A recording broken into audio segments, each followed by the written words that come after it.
It comes as a shock and a surprise to absolutely no one to say that Blizzard makes some damn fine cinematic trailers. Ever since Warcraft 2, Blizzard has been an industry leader at producing high-quality cinematics, if you can believe that Warcraft 2's horribly dated cinematics were actually pushing the envelope for their time. But one thing that Blizzard has had a more of a stumbly learning process with was their in-game trailers and cinematics. And while they've come a very long way in getting their in-game cutscenes up to snuff with modern standards, I thought it'd be fun to go through and examine the long history of Blizzard and the evolution of its in-game cutscenes. So, sit right back and let me tell you all about it. So in vanilla WoW, Blizzard was producing patch trailers for every major patch, beginning with, if I'm unmistaken about this, patch 1.5.0 that introduced Battlegrounds. We'd also gotten trailers for patch 1.6.0 with Blackwing Lair, patch 1.7.0 with Rise of the Blood God, and patch 1.9.0 with the Gate of Ahn'Qiraj. In patch 1.10.0, we got a small trailer for weather effects being added to the game. Yeah, it's crazy to think that Ahn'Qiraj was in the game before snowing and raining was. So these trailers comprise what I like to refer to as the proto-trailers, as this is all that they were. They were very basic trailers with no cinematic elements at all. None of them told a story or involved any kind of narrative. They were all simply generic footage trailers, sometimes intercut with text scrolls. They were primitive, but they got the job done. For a very long time, almost all through vanilla, it seemed we wouldn't be getting cinematic trailers, things that really set the mood and placed a story for upcoming raids and other pieces of content, and that we'd simply have to live with what appeared to be the limitations of Blizzard's trailer production. I was cast out by my comrades. Until a little patch known as 1.11.0 was released. Shadow of the Necropolis, otherwise known as the Naxxramas patch, was a revolutionary, if still quite stunted and primitive, attempt at changing Blizzard's trailers. This trailer marks Blizzard's very first attempt at things like advanced cinematography, flashy transitions, and telling a story while teasing gameplay footage. It's a classic, and it's fun to go back to and watch as a sort of history piece, to try and look at some of the vanilla Blizzard's attempts at early cinematic building. The trailer features no unique animations. The cinematic scenes are filmed entirely using preset in-game animations, but in place of text scrolls that gave off generic little taglines and information that were used in all the other trailers prior to this one, Kel'Thuzad himself provides a dynamic voiceover that explains his story a little bit and helps hype up Naxxramas. The patch 1.11.0 trailer is cute in a way, like you can really tell this was Blizzard's first try at doing anything like this. It has not aged well at all, and even though I recall thinking that this was like the most ball-droppingly awesome thing I'd ever seen when it first came out, it really has just lost any weight that it used to have. Taken critically and by today's standards, it's an incredibly dinky little trailer, but it's important in that it had laid out the groundworks for all the cinematic trailers to come, especially as the game segued from vanilla into its first expansion pack, the Burning Crusade. There's also the patch 1.12.0 trailer, which was the Plaguelands PvP Towers patch. Not much to mention on this one other than it was the very last trailer released for vanilla WoW. You can see Blizzard upping their editing game a little bit further, especially on the shot where the arrow flies and the camera follows it. It's still a very basic gameplay trailer though, without much cinematic element to it. But enough about that, let's talk Burning Crusade. Burning Crusade patch cinematics picked up where Naxxramas left off, though unfortunately it wouldn't be until Black Goddamn Temple that we got any patch trailers. It was worth the wait though, because you could really tell that Blizzard was not sitting idle. The Black Temple trailer for me truly marks the beginning of Blizzard's ascent into modernizing their cinematics. There's a lot of camera manipulation going on, and if you compare the scenes of Akama walking through the Black Temple to Kel'Thuzad walking through Naxxramas, you'll really see the incredible difference in camera angle usage. Parts of the Black Temple trailer that really stand out to me is the bit where the Fell Hunter runs across the camera when the demons are attacking Akama and his crew in Zangarmarsh. That's just a really cool camera technique they used. Illidan, holy shit Illidan, look at that whole intro they do for him. Look at the lighting, look at Kael's weird superimposed butterface thing. And who could forget that downright chilling last note narrated by Akama, followed by that ending crawl with the music. God damn. And when the time is right, the betrayer will become the betrayed.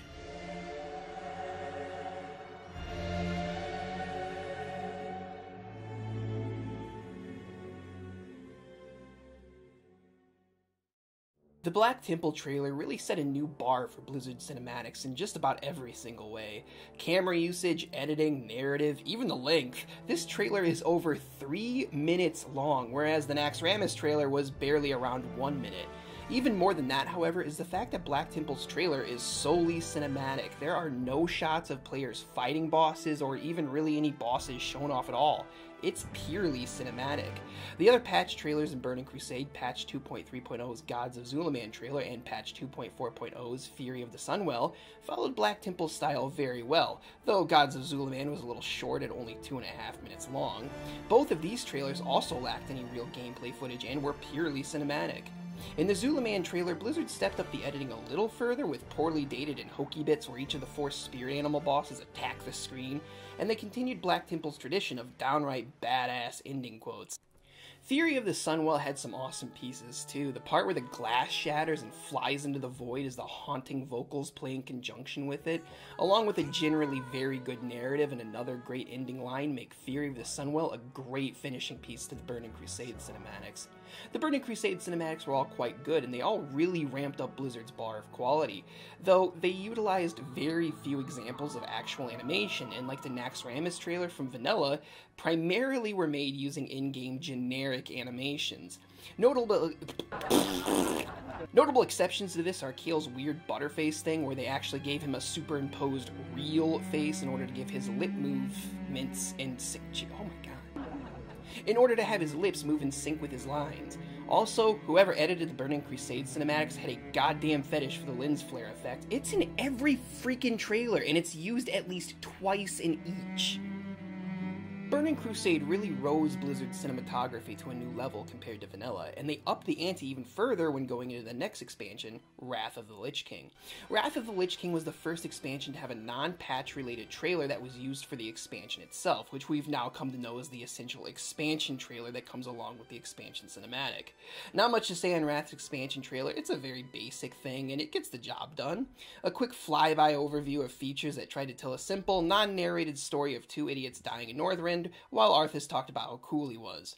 Of course, we can't talk about Wrath trailers without talking about World of Warcraft's very first in-game cinematic cutscene, the Wrathgate. The Wrathgate cutscene is important to talk about because not only was it the very first time there had been an in-game cutscene, but it was a damn insane one. It completely blindsided everyone, playing as soon as you turned in a quest. Nothing like this had ever been done or seen before in WoW, and it took so many people by odd surprise, including me. It also marks the very first time Blizzard put effort into actually lip-syncing large amounts of dialogue, as Bolvar is given a strange but working custom mouth and a custom pair of 2D teeth. Blizzard thought they were being all sneaky by putting Saurfang Jr. and Putris in masks that cover their mouths, a trend that would sort of continue almost to this very day, with Blizzard cleverly concealing mouths so that they wouldn't need to be animated. It's an awesome trailer, despite a few cheesy lines like Bolvar and Saurfang's exchange of, "I was wondering when you'd show up," and "I couldn't let the Alliance have all the fun." You can see more attempts at dynamic editing in the cutscene, and they even try to give Bolvar this subtle jaw-drop moment. Still, overall, however, the cutscene is pretty much entirely comprised of generic animations. There's some small facial animations going on, and I believe some of Arthas' movements may have been uniquely animated, but overall, Wrathgate still used those generic in-game animations. There was patch 3.1.0, the Secrets of Ulduar trailer, which was more or less the exact same quality we got out of the Wrathgate cinematic. Generic animations with the exception of a couple of unique facial movements. Secrets of Ulduar is noteworthy, however, for using gameplay footage of bosses, though it's Bran and some dwarves fighting the bosses instead of players. This is at odds with all the Burning Crusade trailers that were all purely cinematic and did not have gameplay footage in them.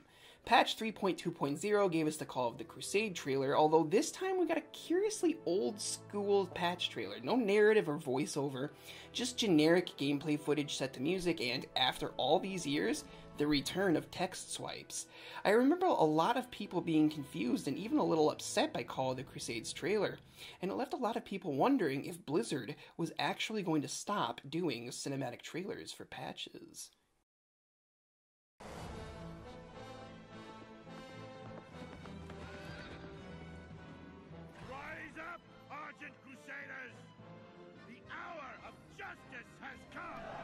spoiler alert, those fears were wrong. Patch 3.3.0 gave us Fall of the Lich King, the trailer for the Icecrown Citadel raid. God damn, what a marvelous trailer this sick puppy is. It took Blizzard's cinematography to an entirely new level. Like, god damn, some of these shots. Back again is their usage of awesome lighting from Burning Crusade that we kind of didn't see a lot of in the other Wrath cinematics. It's also notable because, like the Ulduar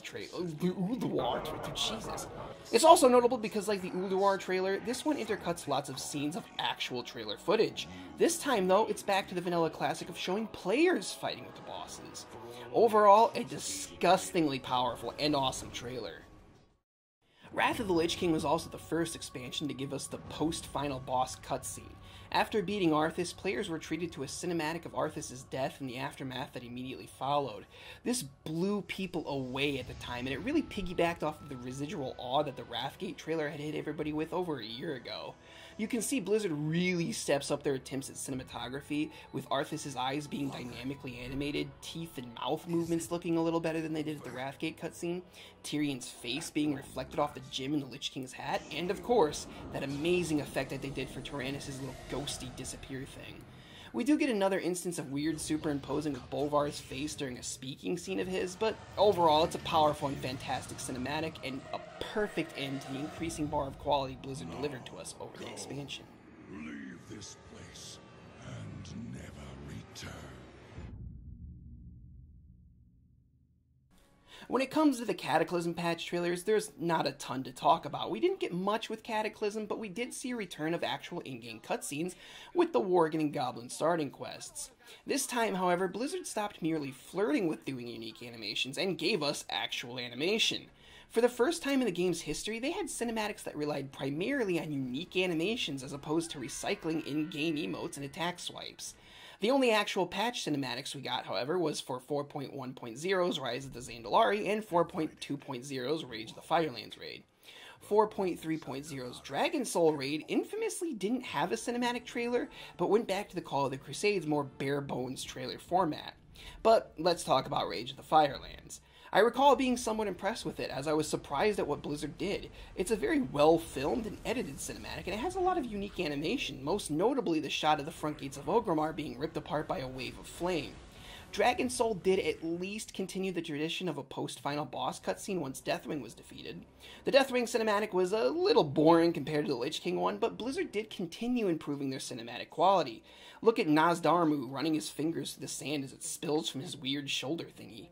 All in all, Cataclysm was pretty lax on the trailers and cinematics, but what we did get at the very least was impressive from a technical standpoint, at least for Blizzard standards. Will be born. Today's victory belongs to all who stood against the shadow. Mists of Pandaria really revved up the cinematics. The Pandaren race got a really great cinematic for their starting quests that, like the Goblin and Worgen cinematic, was fully animated with full facial and mouth movements. There was even a couple of in-game cinematics that played during the Jade Forest zone quest lines and for the Alliance and Horde intro quests to Pandaria. For patch trailers, we got 5.2.0's The Thunder King trailer and patch 5.4.0's Siege of Orgrimmar trailer. The Thunder King trailer is awesome. It's a very classic throwback to a narrated trailer with cinematic pieces intercut with teaser footage of bosses. Jim Cummings does an amazing job as Lorewalker Cho. Siege of Orgrimmar's trailer is another revolutionary point of WoW cinematics, however. For the first time in history, two characters fight each other in a WoW trailer with dynamic and choreographed animation. It's a little rough, though. The fight is kinda goofy with really rigid movements and sloppy editing. I mean, come on. Terran Zoo looks away for 1 second and Garrosh manages to just punch him in the face? Do I even need to comment on the ridiculous "a single panda toenail touches the water and he leaps from it like a ninja" bit?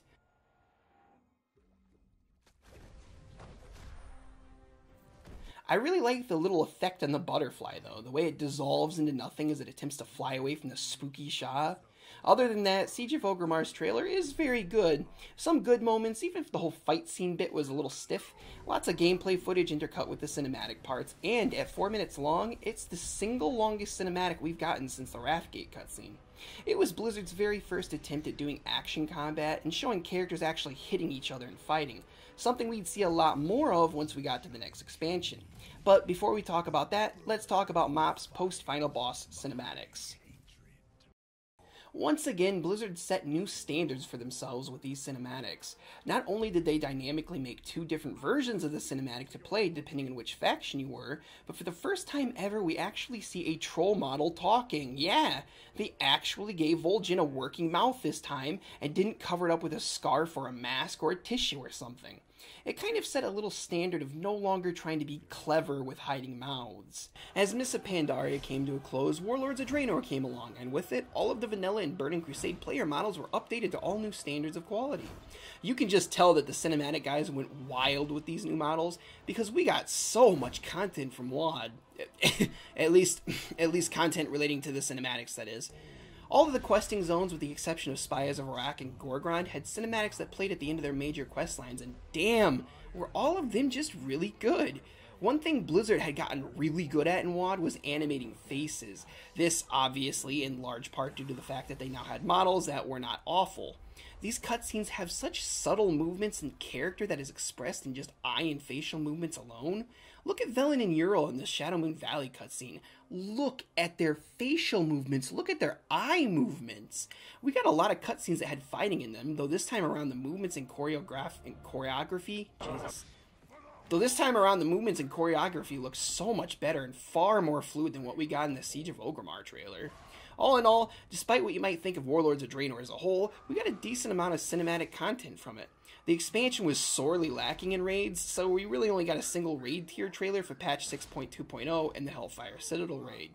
We did get a couple more in-game cinematics though, like where Kilrog drinks the demon juice, and as always, we had a post-final boss cutscene that didn't push any real boundaries, but got the job done. And now we have Legion. Legion has been very good with cinematics. They've pushed boundaries more than ever before with dynamic cinematography and action scenes, like Gin and Sylvanas' little fight in Stormheim that really takes fighting cutscenes up another notch. Legion has been very cutscene heavy, with every major patch having at least one cinematic in it. This isn't even to mention that Blizzard has apparently set another standard for themselves, with every major raid now having a post-final boss cutscene to it. Patch trailers have been awesome. We've gotten to see a lot of the new models put to really good use, unlike with Warlords of Draenor, which had only a single patch trailer.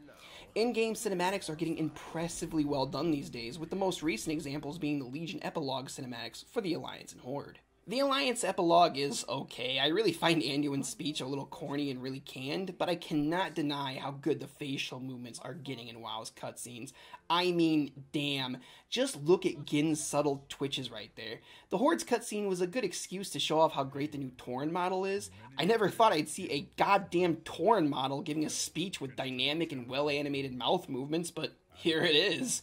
But still, we have yet to see any Night Elves, or Dwarves, or Gnomes, or Forsaken, or female Trolls, or female Orcs, or female Tauren, or even male Blood Elves, or female Humans have any major part in modern tier cinematics. Hopefully, we'll get to see more races and more cinematics and more boundaries being pushed in Battle for Azeroth.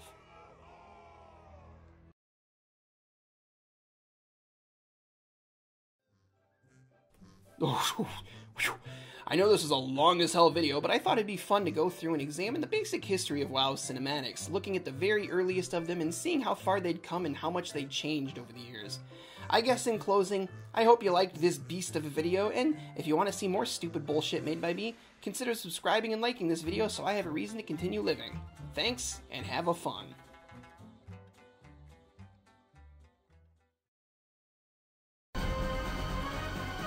Guards!